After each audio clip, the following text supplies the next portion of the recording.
Bam. We are live. Welcome back to the weekly news. It's very good to be back after 2 weeks of absence here. My dog is sleeping on my feet. I have a glass of Diet Coke next to me here. Nico is with us. Ryan Butler, iGaming Next editor, is with us here again today. How are you guys, first of all?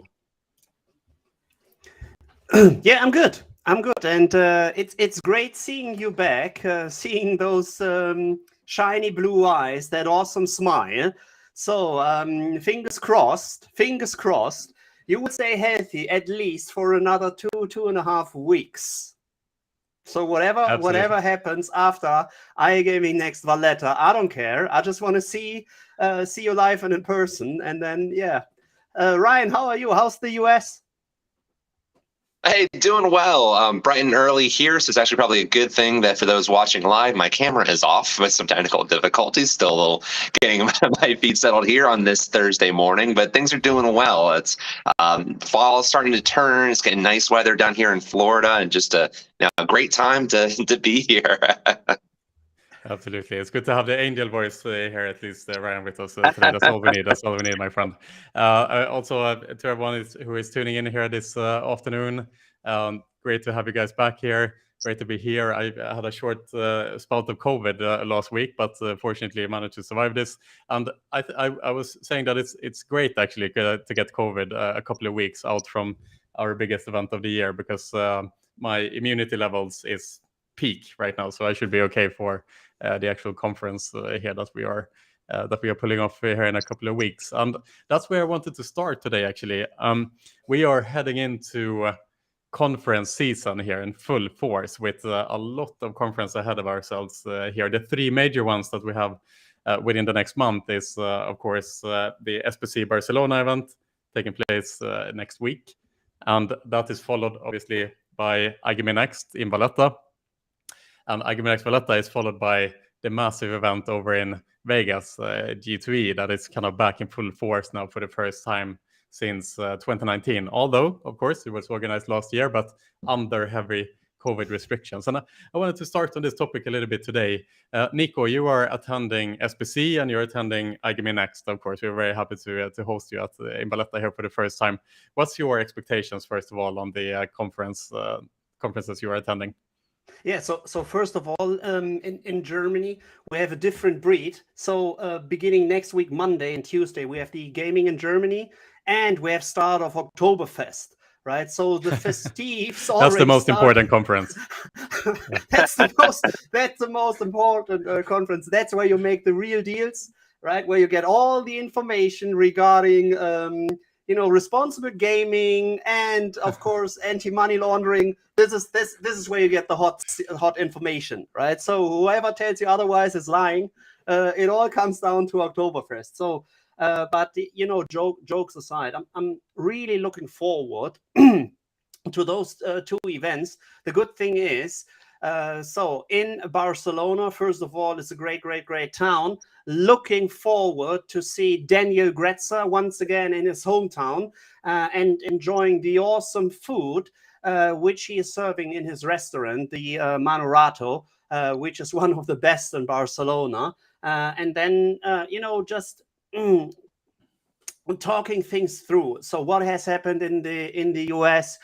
This is the place in Barcelona and, of course, in Valletta as well, where you get all the information, where you can verify and clarify all the rumors going on and just see where the industry is heading towards. We have strong panels, especially in Valletta, Todd Haushalter, then Robin Eric Reed, and Tim Heath just sharing the stage. This is just one of the things. Just one of those three musketeers is a must attend panel. And if you just can combine those three, as stated on LinkedIn, it's like a dream come true. And as said, just looking forward to get the latest and greatest of the girls and boys attending the exhibitions. What are your expectations? First of all, fingers crossed that it will all work out as planned. And I'm just thrilled to see and hear what's your take. Yeah, well, first of all, we are hoping that an asteroid is not going to hit the building. We're hoping that some airplane is not going to crash into it, or that we have any earthquakes or anything like this. So from an organizer point of view, those are the kind of nightmares that haunt you from a day-to-day level. But other than that, my expectations are just a great event on iGaming X Valletta. It's a passion event that the entire team has been working on for the last year, of course. And you know, we have been trying to create something different than the general conference. That is just kind of like an exhibition with the conference in the corner. iGaming X is supposed to be built on 3 pillars, which is kind of world-class content. We should be leaders in content. We are hosting the biggest stage of the entire industry, and in the Republic Hall with 1,400 seats. The second point here is that we want to host like excellent hospitality. So there should be a lot of ancillary events taking place around the event as well. And there's a lot of networking, sporting events, a lot of activities within Valletta. And the third point as well is it should be the best place for networking in the industry as well. And so those are kind of the 3 principles and the 3 pillars that we build the event on. And I'm really proud of the event in general. Great speakers, the venue is amazing, the city is amazing. And so I think we have something special, and we are tracking towards almost doubling the amount of delegates this year to last year. And so it's all looking positive so far, but it's like knock on wood, because anything can happen in this game. I'm really curious to hear, Ryan, from G2E perspective. I mean, I suppose you have been visiting G2E for a number of years. And what's your expectations on G2E? Because again, 2019, when was the last year G2E was organized in full force, this was just 1 year after PASPA was repealed, right? Online gambling and online sports betting in the United States was in its infancy in 2019. Obviously, the event took place last year as well, but it was somewhat handicapped. What's your expectation on G2E this year? Do you think we'll see kind of like a changing of the guards when it comes to online versus land-based in this conference? What's your expectations? Yeah, I think this really is, to your point, this is the first time where online is going to be a major component of this since the pandemic. So that's going to be really interesting. G2E is kind of known for, I always think of it as known for the new slot machine technologies and the stuff like that, a lot of the land-based. But I think this is going to be a cool showcase for some of these online opportunities. I also look at it really too as G2E is just a great conversion ground. It is everybody who is anybody in the industry goes there. It's a great chance to meet up, see everybody there. And yeah, I think this will be kind of cool. Obviously, it's still going through the exhibition hallways is always a highlight and seeing all the great new stuff. But I think it'll be cool too, where it's maybe harder to display in some ways, but we're going to see some of that new online technology. Are we looking at things like micro betting? We're looking at things like latency delays for combining in micro betting, live betting, in play, all the new stuff. Pierre, we've almost missed the boat where we started out in the U.S. and we kind of got excited after PASPA, after the federal ban was repealed in 1819, where you get your pre-game money line, total, or spread bet, and now we've already that's old news. Now everything is about these. It's about these individual player props. It's about these single game parlays, and it's going to be very curious to see how is the industry going to continue to try to funnel players to those. And then online casino gaming is not as widespread as sports betting here in the U.S., but everything is kind of in the back of their mind. These sports books are really hoping that lawmakers here are going to eventually become allow online casinos from those sports books. So we're going to see those too for those states that do allow, which we have some big ones: Pennsylvania, New Jersey, Michigan, most notably. What kind of technology developments are we looking at there as well too? Are there going to be new online slot games that are just as exciting as some of their land-based companions and all that? So again, it'll be cool. It'll be cool just to see everybody. Yeah, this will be our first one in a long time where we really feel like we're at full force. Everybody's back. The really depths of the pandemic are behind us, and I'm really excited next month to be in Vegas. Right, and there's a full ecosystem that has been built in the United States with a massive amount of startups that are propped up on the supplier side, particularly in the online sports betting space and online gambling space in the last couple of years. And that also means that there's a huge influx of new professionals in the industry.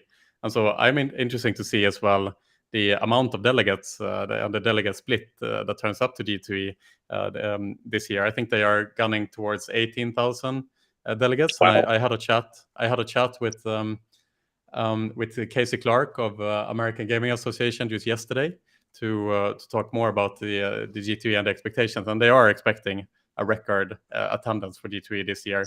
And Casey talked a lot to this point as well, of the fact that there are so many new professionals that have entered the industry and just making the industry is so much more vibrant, basically. So I'm really curious to see as well just the split again in the exhibition hall. To see, last time when I was there, 2019, the online side was kind of in the corner to some extent. It was really not front and center, but I'm very excited, very interesting to see how the delegates split is going to turn out this year.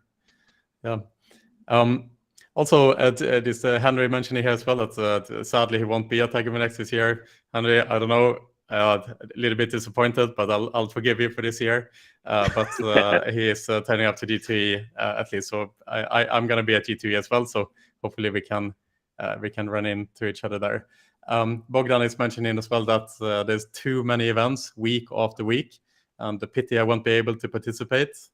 He is participating in the Barcelona event the week prior to iGaming Next, but Bogdan is cheekily asking as well to book him a spot for next year's event. I'll consider that as well.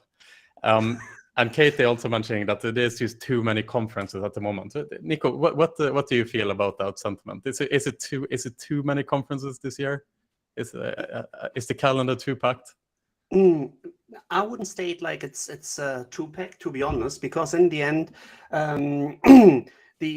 by planning the event, you and also Russ took into consideration that just align the conference after one on each other. And as some of them won't be able to join Barcelona, they will be attending iGaming Valletta, or the other way around, and then G2E. Of course, it's packed, but it's you still have a chance to go to one conference after another, which is a good thing as well. So you don't miss out on one of those. And as you already mentioned, it's also a different approach of actually doing the conference as well.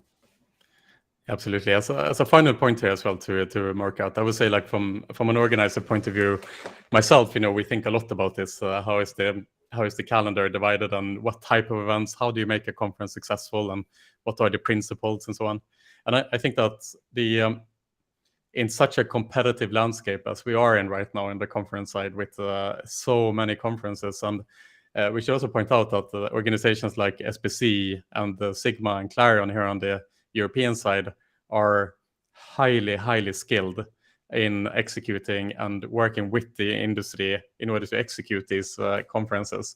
I think that our industry is quite unique in this regard, that the conference organizers are just highly competent in what they do. And that makes it so much more difficult to find a space in the calendar and then to compete with the conference. You really need to figure out why this conference exists. Like, what does this conference bring to the table that other conferences may not bring to the table? And what's happening a lot now is there is a lot of regional shows. So Sigma organized the Sigma Balkans a couple of weeks ago, which was really popular and well-received event because it was a focused event on an emerging market. And so that clearly had a purpose. Similarly, with Sigma's Malta event in November, it is a clear cut event that is joining together operators, affiliates particularly, and then suppliers. That has a lot of legacy within it as well. But I would be a little bit worried for some conferences. We saw already this year, for example, SPC's Betting on Sports in London was not that big of a success this year. WDS, not that big of a success this year, and I would question if they are going to survive until next year. So I think going into next year, we probably see a couple of fewer conferences. That would be my expectations as well. But let's jump into our topics here today, because I can talk about conferences all day long. That's what I do in my work life here. So not gonna take too much more time on this. But nonetheless, for anyone who's going to Barcelona, Nico, you're going to be there, of course. We have part of our iGaming Next team there as well. The week after, the iGaming world will fly over to Valletta for iGaming Next, and the week or 2 weeks after that, me and Ryan we will be located in G2E for a very exciting week there in Vegas. So hopefully we can meet a lot of people there. Now, Nico, we have the next segment here that has become a staple, which is the 10 and 5. So far, we haven't been able to succeed with the 10 and 5. It's been more like a 10 and 8. And last time I was here, I was trying to solve this Rubik's Cube, and I only got this far. I haven't touched it since then, by the way. It's still separate. But why don't we turn up the heat a little bit today, and we go for this Rubik's Cube? Oh my god! This is like trying to like figure out the mysteries of the universe, trying to solve this Rubik's Cube. But in any case, I'm gonna leave it over to you, Nico. You have 5 minutes to just do a little bit of a recap here of the week in iGaming. Go ahead. Okay, so welcome once again to the literally fly all around the world, starting in Germany. A German court is about to hear a challenge on the sports betting location rules. So 4 gaming operators will present a case to the Baden-Württemberg Constitutional Court, which is located in Stuttgart, this November. So these 4 operators are about to challenge a co-location ban that prevents sports betting facilities from sharing the same building as casinos or other gambling venues. As stated, within November, this ruling will be decided once again. Heading over to Asia, Macau, 7 gaming companies submit their bids for the 10-year concessions. So 7 companies have submitted their tenders for Macau's 6 gaming concessions licenses. The list of firms vying for the 10-year licenses includes the city's 6 current operators, which is Wynn Macau, Sands China, MGM China, SJM Holdings, Galaxy Entertainment, and Melco Resorts. And the new kid on the block is GMM Limited as part of the Genting Group. So the overall bidding process for the 10-year license will be followed by presentations from each company over the weekend, which is this weekend. And gaming operators submitting proposals had also to show supporting documents and make a deposit of $1.2 million. And just keep in mind that in the past, this allowance had a period of 20 years. As of now, it's just 10 years. So fingers crossed to Macau. Another interesting update on lottery.com, as board members resign over dysfunctional environment and a mystery firm pledges 2.5 million rescue loan. So first of all, only 1 member of the Lottery.com's board of directors remains after the business agreed to a deal to receive 2.5 million convertible loan in exchange for the resignation of all other board members. As a result, the board's overhaul, Lottery.com, is currently not in compliance with the NASDAQ listing rules, which require a majority of the board to be composed of independent directors. So week after week, we're seeing updates on lottery.com. Another thing we unfortunately see on a week-by-week basis, Entain is facing an AML and counter-terrorism financing probe in Australia. So there's another headache for the FTSE 100 listed gaming company Entain PLC this week. If you just remember, they had a recent record fine of £17 million from the British Gambling Commission just a couple of weeks ago. And now they are facing investigations on anti-money laundering and counter-terrorism financing laws for their betting entities in Australia named Ladbrokes and Nets Sports Betting Brands. Heading over to the US as a little bit of a glimpse, Fanatics appoints Jason White as the Chief Marketing Officer for Betting and Gaming division. So the company's new sportsbook and iGaming CMO will lead strategies and marketing, advertising, and content verticals as the company prepares to enter the gambling and gaming industry. White starts the role with the Fanatics after leaving a similar role at the Paramount's MTV Entertainment and prior working for MTV. White was the global head of marketing for Beats by Dr. Dre. So highly sorry. So I'm pretty sure that Jason White is pretty aware of what he's doing, and we just see that Fanatics are taking it very, very serious, entering the gaming world. Heading over or staying in the US, Iowa Sports Betting reported a revenue of $14.4 million for August. Indiana reported a sports betting handle for $238 million in August. And talking about New York online sports betting handle reaches $872.2 million in August as well. We shouldn't be aware, and I'm pretty sure that Ryan already touched on this topic as well. So the months of July and August, these are the months where the big sports leagues in the US ain't that occupied. So there are not a lot of sports.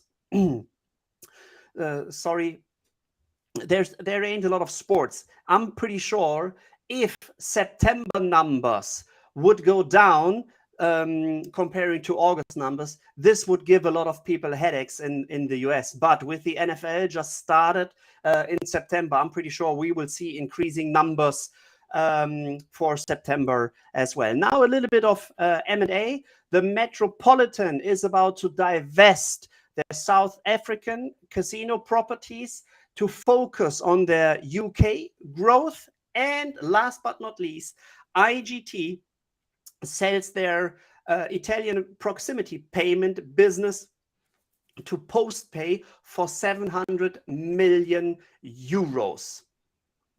This has been the 10 and 5. I'm pretty sure I made it. All right.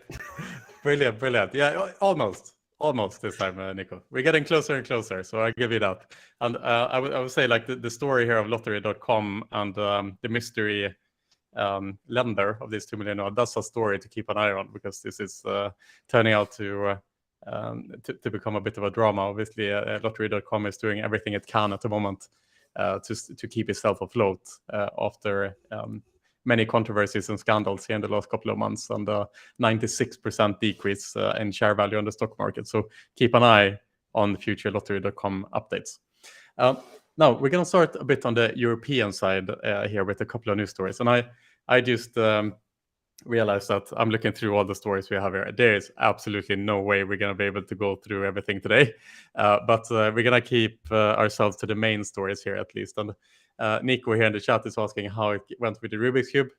Yeah, as you can see here on my 3D multi-dimensional Rubik's Cube, it looks pretty much the same as it did a moment ago. So no luck on that front. And I expect it to take about 10,000 years to solve this, but you know, at some point, someone is going to do it. Nonetheless, let's jump into the stories on the European side here, first of all. And I want to start by just giving a bit of an update on the state of play in Finland. There was a very interesting story that was written by Sonja Lindenberg, our journalist at iGaming Next, where she took a deep dive over the last couple of weeks to understand the current regulatory situation in Finland. As some of you might know, and some of you don't, Finland is the last gambling monopoly that is still standing in Europe. And for many years, it has been a very strange market in a sense where the politicians have not really been motivated to change that status, as opposed to many other jurisdictions in Europe, which proactively have been looking to implement regulatory systems. But Finland have been kind of uninterested in disrupting the status quo in the country. However, there has started to become some movement on the regulatory front in Finland. And just a couple of weeks ago, Olli Sarikoski, the CEO of Veikkaus, which is or Veikkaus, which is the Finnish monopoly, he raised the issue himself during the H1 reporting, where he talked about the fact that he thinks that all gambling organizations should be brought under the regulation in Finland. And when confronting the politicians on these questions, there is now starting to be some support and some limited momentum and agreeableness towards this cause, basically, from the Finnish politicians. There is a Finnish election happening next year, and the expectation is that during the election cycle of next year, early on, we'll start hearing more about this question bringing on. But just to give a little bit context here on the numbers in Finland, in 2017, Veikkaus, they were able to generate 1.78 billion euro in revenue, and the estimation for the unregulated environment at the same time was 240 million. So 240 million for the unregulated environment versus 1.8 billion for the for the monopoly, essentially. Now, fast forward 4 years into 2021, Veikkaus has decreased the revenue from 1.78 billion to 1.12 billion. So a decrease by something like 30% revenue during these 4 years. And at the same time, the unregulated environment has nearly doubled its revenue from 240 million to 400 million euro. And so the monopoly and the Finnish stakeholders are realizing that in order to keep the revenues and kind of generate tax revenue and safeguard the players and so on and so forth, it is now time to start thinking about the regulation within Finland. And so these are some of the results that comes out from this investigation that iGaming Next conducted during the last couple of weeks. Nico, I don't know if when you hear this, and obviously you read this article as well, was there any other points that stood out to you in this article? So within the article, what is quite interesting, that if you just take a look at the numbers, right? Because the numbers you stated, this is the sum of online and retail gaming, right? Which includes slots, casinos, sports betting, and if I'm not mistaken, lotteries as well. So if you just take into account that you will not be able to operate lotteries illegally in a retail business, even in Finland, and that's why it's so heated up in the UK. So I'm pretty sure the 400 million of GGR from the unregulated markets, and there are also numbers stating like it's probably 500 million by end of this year. We are pretty much just talking about the online world, so excluding the overall retail world. And this just indicates that Finland is quite big. Absolutely, it is. Yes, and I think this has been a bit of a badly kept secret from some of the operators that have obviously viewed Finland as a bit of a cash cow, so to say. And the expectation now, moving into a potential regulation, is that you have organizations like Kindred that has a very clear-cut target to generate most of its revenue from locally regulated markets. They are welcoming a potential regulation. But I just look back to before the Swedish regulation came into force, and the operators were, or at least the major operators, they were excited for the regulation. However, once the regulation actually came into force, they were not as happy as they thought they would be. Obviously, the regulation took some pretty nasty turns along the way here, and Finland traditionally looks to Sweden for regulatory changes, laws, and for inspiration and so on. And so the fear by the operators is that the regulation and the regulatory trends in general in Europe might be adopted into a Finnish regulation here as well. And so the question that is being asked here is, will the Finnish regulator work with the industry in order to find a sustainable regulation, or will it go down the path of, say, Sweden, Netherlands, UK, Germany, into a much more strict and harsh regulation? And I would not hold my breath for the former, if I must be, if I'll be honest with you. Yeah. But I highly recommend to check out this article. It's on iGamingX.com, written by Sonja Lindenberg. Excellent update on what is happening in Finland at the moment. It's something that the industry, particularly the European operators, should keep a very close eye on right now. What is happening over there? There could potentially be this disruption of the long-standing status quo in the market of Finland. Very interesting. Next story that I want to dive into, Nico, is the story of Kindred, which have updated its revenue estimates here ahead of its Capital Markets Day that is going to take place in London, where they have given guidance to a pretty aggressive revenue estimation here of 1.6 billion pound by 2025. Kindred obviously has had a lot of difficulties in the last 12 months here, and I'm going to bring up a chart just to kind of solidify this point a bit. So this is the last 12 months of Kindred share price, which have decreased by 40%. And as you can see, if you look back here to September of last year, it was a triggered minus 35% on the stock market at that time, due to the fact that Netherlands did this 180 turnaround, and Kindred had to close the market of Netherlands from one day to the other, essentially, which led to a 35% drop in EBITDA overnight. And for an organization like that is big as Kindred, that is so dependent on these few markets, that was a disaster, of course. But now Kindred is entering the market of Netherlands again, and they have been reporting during this report that they published here the other day that so far the market is performing really well for Kindred.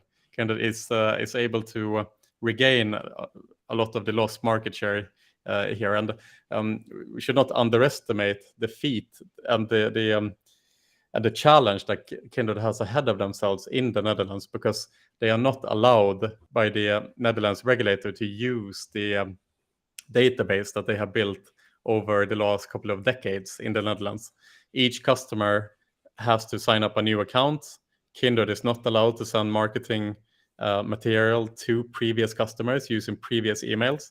They have to go the traditional marketing route in order to regain the market share in the market. But still, after just a couple of months, they are now generating £317,000 per day in revenue in the Netherlands, and this is on average between the period of 4th of July till 11th of September. And Kindred also mentioning that this is trending upwards.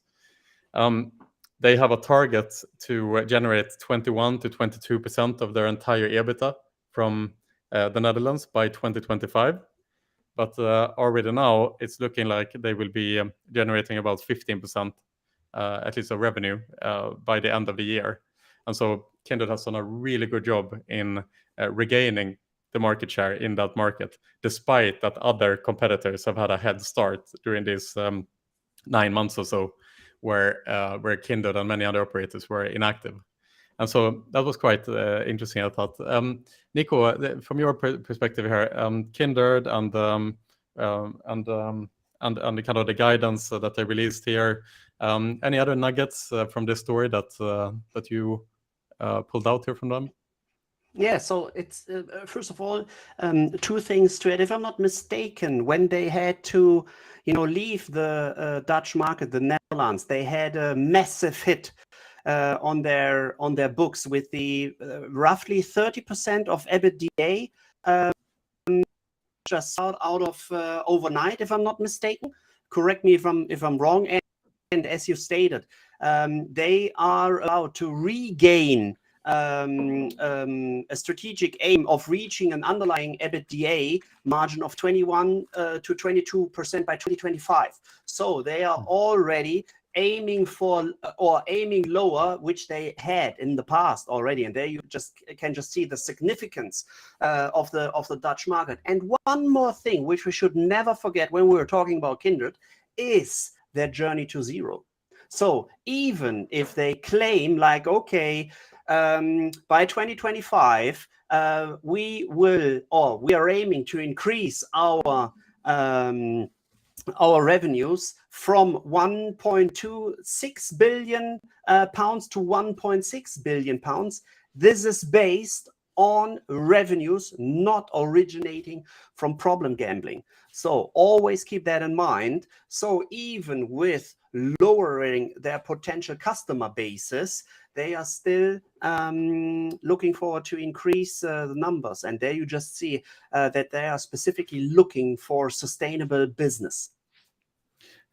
Absolutely, Nico. And it's also important to point out here that Kindred, they have also set out this target of generating 90% of their revenue from regulated markets by 2025. And again, they are committing themselves to this target of 1.6 billion in revenue. And just for context here, in 2021, they were able to generate 1.26 billion pound revenue, and so they are looking to increase that by 2025 to 1.6 billion, so about 25% increase, something like that. But it's also worth pointing out here that Kindred is giving guidance on the revenue, but not on the EBITDA. And keep in mind here, with 90% revenue from regulated markets, that also comes with a cost, right? It comes with a cost of high taxation rates predominantly, and so we should also expect that with this strategy of regulated markets, it is a high turnover business in order to generate EBITDA. So you generate a lot of revenue, but not the same EBITDA margins as on an unregulated environment, of course.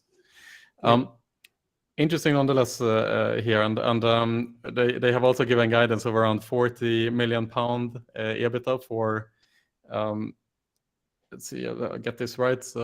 If it's the year, or if it's the quarter, I believe it's the quarter, the Q3. They are giving guidance of 40 million pound EBITDA, and so it looks like kind of Kindred is bouncing back to some extent here as well, which is positive. And even in the last couple of weeks on the stock market, Kindred has regained a lot of the market share here as well, even though they are down for the year quite significantly. I want to jump over to another story here, Nico, which is the fact that we had an unexpected change of government in Sweden this week. Actually, there was the Swedish general election on Sunday, and the ruling the ruling left-wing coalition has to give up power for the first time since 2014.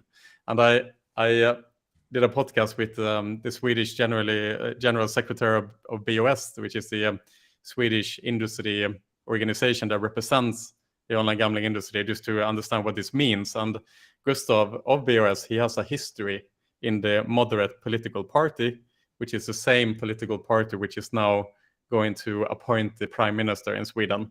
So Gustav has a history of the now ruling or upcoming government, the center-right coalition here in Sweden. And he was quite positive to this change. The center-right-wing coalition is more business-friendly, and it's looking like there could potentially be an improvement in the relations and the communication between the iGaming industry and the Swedish center-right-wing government here as well. But it's also important to point out that the biggest party in the center-right-wing coalition is the far-right political party, Sverigedemokraterna, SD, which has a history from the neo-Nazism movement in the 90s. And so this is obviously concerning for the for the country in general. However, even though they are that size that they are the biggest party in the coalition.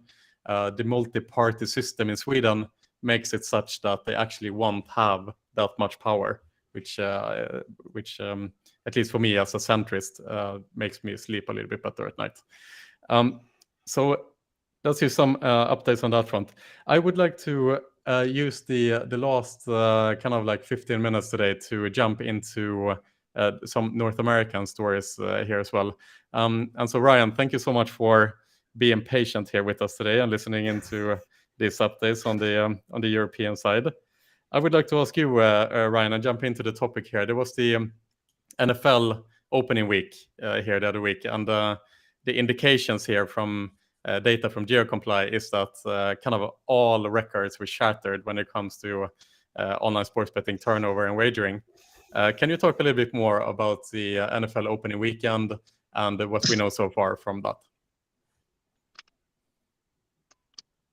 Yeah, guys, can you hear me okay? Yep, we can hear you. Got to make sure here. Yeah. So, yeah, huge numbers coming from GeoComply, the NFL opening weekend.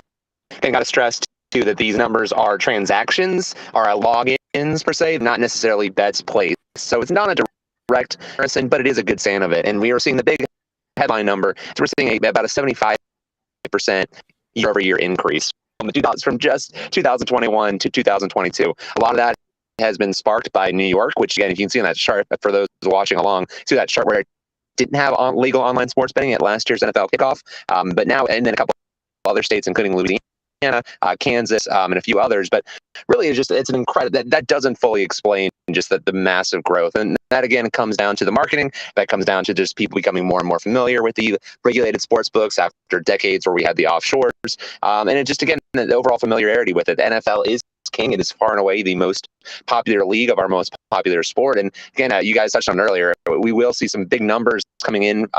We'll see the September revenue report start pouring in October. That's where we're really going to see just a massive jump, especially when compared to August, which is really a traditionally slow, dead period for the sporting calendar. Yeah, but again, just huge numbers. And it's a good sign that we do want to see that the people are going to these regulated onshore legal sports books instead of the offshore books. And this is another good sign that's happening.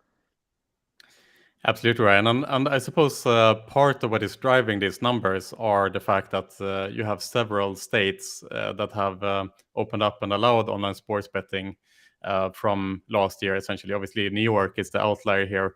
And I believe that about 15% of all these kind of GeoComply IP checks came from New York specifically. But actually, something that stood out in the statistics here from GeoComply as well, if I bring up the chart here, is that Pennsylvania was pretty much neck and neck with New York in terms of IP checks here, and so it seems that even the established states are also maturing to some extent and growing on their own as well. It's not just new liquidity from new states; it's also the current legalized states that are also growing, if I understand it correctly.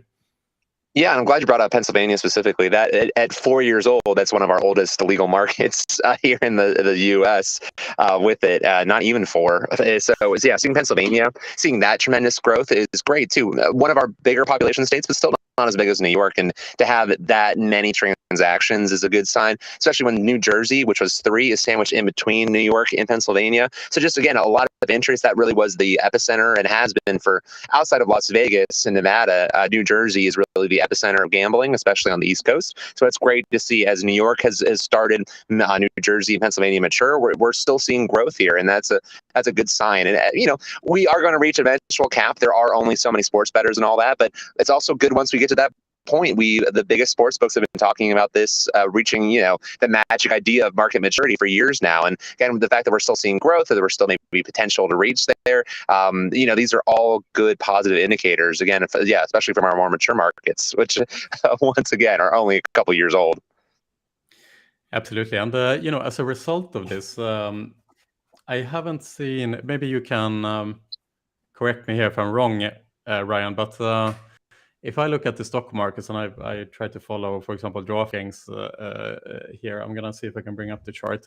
This is the this is the chart of DraftKings performance on the stock market in the last week, and we can see that DraftKings have been able to kind of regain, so to say, about 12% market capitalization over the last week. And this is despite the fact that the inflation numbers were released here the other day in the United States. We kind of tanked the entire stock market. I think the S&P was down something like 4.5% yesterday. Apple down, and all the tech shares, all the stock, the entire market, crypto, everything down yesterday. But DraftKings, even though they are a prime target to these kind of macroeconomic swings, because they are not a profitable, stable organization, they have still been able to regain that much market cap despite the macroeconomic climate. And maybe it is due to the fact that the NFL weekend and these kind of preliminary data from GeoComply and the indication that sports betting is performing so much better now during the NFL weekend compared to last year. Perhaps that is part of the reason why DraftKings is performing well on the markets. Do you think there is anything else, any other news that have been able to spike these numbers, do you think? It could be. I'm always careful, especially on just a couple of days or a couple of weeks, even with how stocks go. Yes. They can be very irrational. Yes. I do caution that we know that the NFL season is going to be big here, so that's also what I look into. There's no one is going to be shocked that there's going to be a lot more upswing in the NFL during the NFL season. Now, was that maybe with these GeoComply numbers, has that exceeded expectations? I think that's fair to say. And obviously, DraftKings is one of the biggest ones here. It is of the major sports books. In the U.S. It's the only one that is U.S. based and is entirely iGaming and all that. So you look at MGM, which is part of 50/50 with Entain, and is part of the MGM, BetMGM. It's part of the overall MGM Resorts, which has a lot going on for it. Caesars, Jones Caesars Sportsbook, but is very much focused on its casinos and all that. And FanDuel is part of Flutter. So it's really only DraftKings that is just kind of stand alone with it, and it gets a lot of outsized attention because of that in part. But I would caution. We know the NFL is going to be huge for it. This is where they are pointing towards profitability in Q4 2023, so a year and a quarter from now when they're looking at that, and that is very intentional because that is the bulk of the NFL season. So for next year's NFL season, it's going to be a huge part of it. But there is nothing too shocking, I would say, that would lead me for me to speculate why there's been such a solid jump in recent days. It's good news for DraftKings, though, especially as you said, as the markets overall have tanked. DraftKings had a really, really good week already. That's got to be an encouraging sign for a lot of DraftKings shareholders who have had a tough, really cold calendar year now. The stock has fallen pretty tremendously, even with the recent bounce back. Absolutely, and just to give a little bit context here on the inflation story that kind of tanked the market yesterday, the investors were hoping that the American economy was going to kind of have a soft landing because the inflation numbers of last month showed an unexpected slowdown on the inflation, and so investors were kind of crossing their fingers that this trend was going to continue, so that the Feds wouldn't have to kind of aggressively increase the interest rates in order to stifle the inflation and cause a recession and so on. However, the numbers of this month, even though there was a slight slowdown in the inflation numbers, it was not as fast as investors were hoping for, and that alludes to the fact that Feds probably doesn't have much option but to significantly increase the interest rates and potentially triggering a recession here as we go forward. So this is kind of the background to the turbulence on the markets here that we are going through at the moment. And as you point out here, Ryan, obviously DraftKings particularly is a very, very highly volatile stock, since DraftKings is not a profitable organization yet, and we shouldn't read into these kind of 5% swings too much. Of course, you can see these swings on a day-to-day level almost with DraftKings, and it is not for the faint of heart if you are invested in that company. But then again, we are in the gambling industry, and a little bit volatility in your life is not going to hurt anyone. So. That being said, I want to jump into the next story as well here. We have a couple of more minutes, which is on Maryland, which is finally targeting to launch here after a long process to get the state live. If I understand it correctly, Ryan, the regulation was approved back in 2020, but it's been taking a long time in order to implement the regulation and actually get it live. But the expectation and the hope is that the state will be live for online sports betting by the end of the year. Can you give a bit more context? Yeah, so that is the latest update here. As best we have is that we are hopeful that it will be going live before the end of the year. Again, that's not specific. That's still frustrating and that it's still kind of vague, but that's actually the best timeline we have now, which is somewhat of good news. To your point, yeah, Maryland vote. The U.S. is very complicated. Again, our 50 states really function as 50 different countries in just every possible way, pretty much, except a shared military. And so it just, for Maryland, it required a voter referendum. Voters in the state of Maryland had to approve online sports betting. So that was approved in November 2020. That required a follow-up bill, which was approved in May 2021. And now we are in September 2022, and we still don't have legal online sports betting, even though, again, technically it was approved in November 2020. This is far and away the longest timeline from technical bill legalization to when the first bet will be. It's going to be over 18 months. The previous long was going to be about 11 or 12 or 13. So significantly longer. Kansas has set the record recently, going in a little over 3 months from this process. And it's just a lot. There's so, I mean, we could spend a whole hour trying to talk about what went on with Maryland. It is a very complex process to get sports betting live.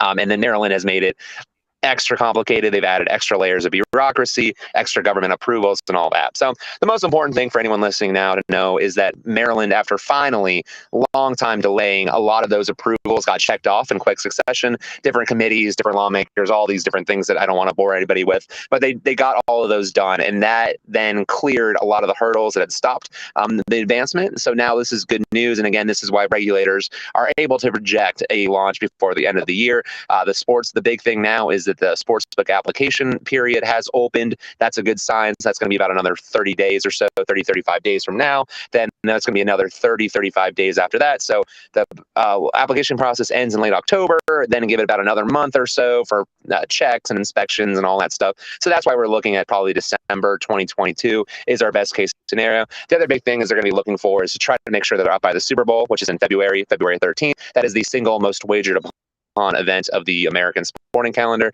So that's going to be big too. The NFL playoffs start in mid-January. Those are also going to be big. Maybe some college playoff games, which are in early January, late December. So again, all those things that they're targeting, there's still a lot of work to be done, but the TLDR is that Maryland is finally clearing some hurdles, and that this online launch in December is looking more and more realistic.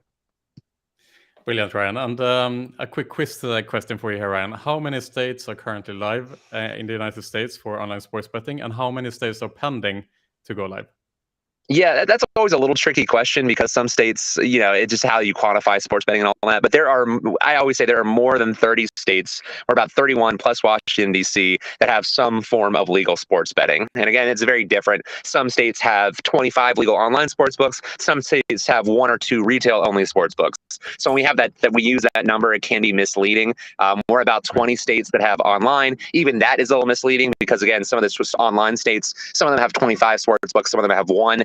So that's a little unfair too. That's not, but again, we're about 30 plus, 31 total, 20 or so online, and then coming up we have Massachusetts will be online and retail. Ohio, that is going to be in the next 6 months, with some probably probably early 2023. Then we have Ohio coming up. They're going to launch January 1st, 2023. They will have retail and online. We have Maine coming up in probably late 2023 or early 2024. That'll be online and retail. And then we have Maryland, which has retail already, online again coming in December. So 4 more states of that by in the next 6 months, that number should be about 35 of the 50 states will have some form of legal sports betting. Brilliant. Thank you, Ryan. Last story of today is, of course, it's not on iGaming Weekly News. We say this every time without talking about Disney. It is a recurrent topic. We love talking about Disney, and this is not an exception today. Bloomberg wrote a story, perhaps getting a little bit ahead of themselves here the other day, where they quoted the CEO of Disney's, Bob Chapek, of saying that basically the company is working very hard on a sports betting wagering app. Now, it seems that this quote may or may not have gotten a little bit out of context here. And Chris Grove, our dear friend, he wrote a post on LinkedIn here that I'm going to just put up on the screen here for those who are watching, where he basically kind of refuted this story from Bloomberg, saying that they have been Bloomberg have kind of been misleading the readers a little bit more. But again, jumping over to you, Ryan, can you give a little bit more context here? What is the expectations on Disney? What is Chris Grove sentiment here? Obviously, Chris is delivering his bull case that Disney is probably not working on a sports betting wagering app, but they could be looking at other potentially alternatives. What's your thoughts here, Ryan?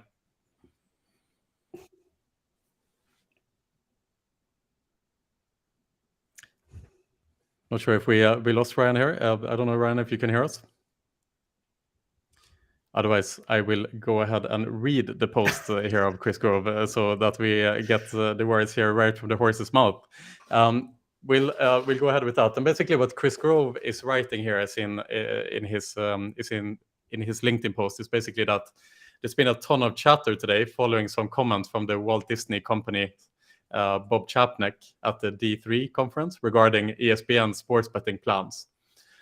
Chris is saying that I think that this is one where the typical headline, Disney hard at work on sports betting app, is getting far ahead of the story. The source for most of the re-reporting appears to be the Bloomberg News article, and here is the relevant excerpt. Basically, the story in Bloomberg is quoted as writing this: sports betting is a part of what our younger, say, under 35 sports audience is telling us that they want as a part of their sports lifecycle, Cherniak said in an interview at Disney's D23 fan event in Anaheim, California. Asked if the company was developing an ESPN sports betting app, Chapek said, "We're working very hard on that." Chris is then going on to say the tricky part here is that Chapek could mean a few things by saying that. And he goes on to saying it can mean a host of number of different things. And Chris' sentiment here is that we haven't really seen an aggressive employee drive from Disney into actually building this like complex app. Chris is also making the argument here that opening themselves up on another legal front is maybe not in Disney's interest at the moment. And he's saying that we haven't seen any M&A activity from Disney so far. And so he's concluding here, Chris Grove, that all in all, he sees it very unlikely that Disney would venture into an actual sports betting app. And that is the latest here when it comes to Disney movement. Nico, I don't know if you have any final words here on this story. No, I know that you love Disney. Indeed. Yeah, I love it. I love it. And as already stated quite a long time ago, although we don't see any obvious M&A activities, right? So they didn't announce like, okay, we literally bought XYZ. And as stated already in the past, mark my words, I am pretty sure that DraftKings is one of the M&A targets which Disney might have a look at. Right? They just offer an app, and if Bob Chapek states like, okay, we are working hard on an app. First of all, and as already mentioned, they didn't onboard a lot of coding experts, right? Because we could or we have been able to eye on the job application page, and by building an app in-house, you just need workforce. It's not nothing which you can, just work as a side project. So first of all, I'm pretty sure they didn't onboard the resources in-house to actually build it on their own. And as stated, I am still confident that DraftKings is the M&A for Disney. And if you just take a look at, first of all, when they had the lowest point, the market cap was around $6.4 billion, which Disney is for sure capable of paying.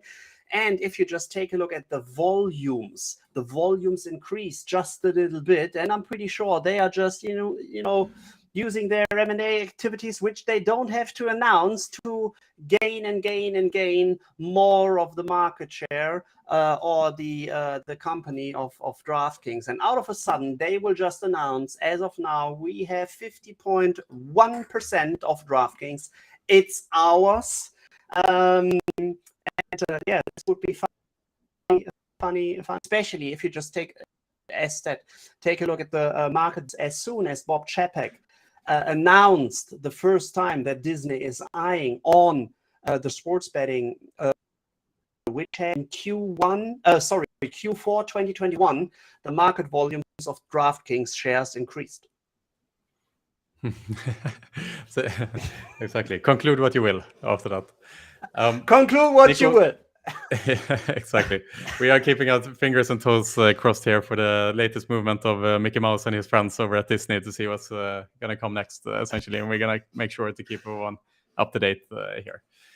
It's been a fantastic week. I'm so happy to be back in these live streams. It's always really great, really interesting to stay updated of what's happening in the industry. I want to just mention one last little small update that is kind of industry related, but yesterday, or no, not even yesterday, this morning, Ethereum, the blockchain, changed consensus mechanism from proof of work to proof of stake.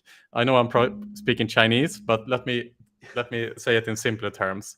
The energy consumption in Ethereum decreased by 99.95%, which translates to the entire electric energy consumption of the Netherlands. So that's how much energy it took to uphold the Ethereum network yesterday, and today it is practically zero. So in today's age, where we are trying to save on energy and be responsible for energy consumption, this was a big move on the Ethereum side, which is kind of the second biggest blockchain in the crypto world, basically. So that's also worth mentioning as well. Now, after that, I also just want to thank again our dear friends over at Playzone and over at Simpler. I'm really looking forward to see them both during iGaming X Valletta here. Thank to them both for sponsoring these iGaming X weekly news.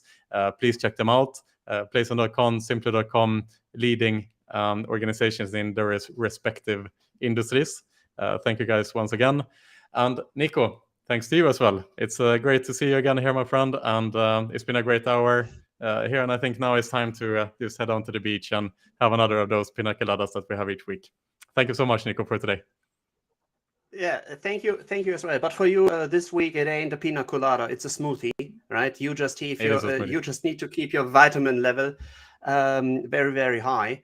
We will just continue with the pina coladas after iGaming Next Valletta is over. But I'm looking forward to it. And thanks once again to the audience. Unfortunately, we couldn't touch down on the question of what is our iGaming industry view on Dubai, but we will just keep that question in mind, and within the next couple of weekly sessions, we will for sure touch down on this topic as well. So once again, emphasized to the audience, just keep on sending out questions, and usually we actually touch down on those questions. So sorry for missing out this one. Absolutely. Thank you so much, everyone. Sayonara. See you next week. We love you all. Bye-bye. Bye. This is the Republic Hall of the MCC, a 1,400-seat theater. And on the 28th and 29th September, it will stay host to the biggest iGaming conference of the entire year. On the stage here, you'll have the biggest thought leaders, the top movers and shakers of our industry. This is really a space for the industry to move into the future. Imagine you're a minute away from the biggest speech of your entire life and you're just about to enter the stage here, and then you are met with all of this.